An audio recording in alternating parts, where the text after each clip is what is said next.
Okey dah? Okey, yakin tak kita boleh angkat dia dengan menggunakan 2 jari telunjuk? Wah. Kita boleh angkat dia dengan 2 jari telunjuk.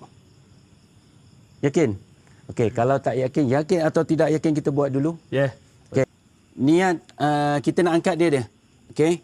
Syar relax ya. Okey. Okey. Abang masukkan jari bang. Okey. Okey. Bismillah. Okey. 1, 2, angkat. Ya ampun beratnya. Okey dah. Kau makan apa, Syah? Kau makan basikal ke Berat ni tak? tadi? Berat tak? Berat. Lumayan. Okey, sekarang yakin dengan tenaga dalam yang dah masuk pada diri kamu masing-masing. Okey, bangkitkan keyakinan diri dulu. Niat, ya Allah, Allah. bangkitkan ya Allah tenaga dalam tubuh badanku ni ya Allah agar aku bisa mengangkat Syah ni dengan menggunakan kekuatan 2 jari bersama-sama. Okey, yakin? Yakin, let's go. Bismillah. Okey, sekarang ni tolong transferkan energi dekat badan dia supaya kita boleh mengangkat dia. Niat kita transfer yang kita bayangkan dia adalah ringan. Okey dah.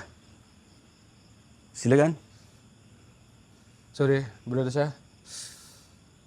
Atau mumbun dia.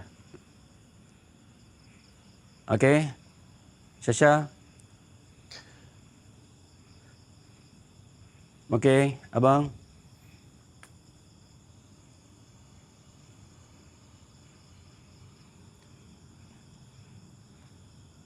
Oh, dia betul-betul buat paling ringan tu.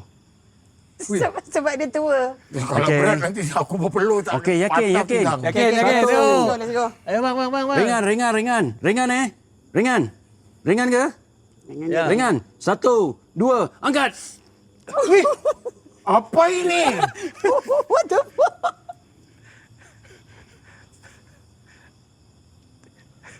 What just happened? I don't know. Bro, what did you do, bro? Kau tarik nafas lah tadi, Syah?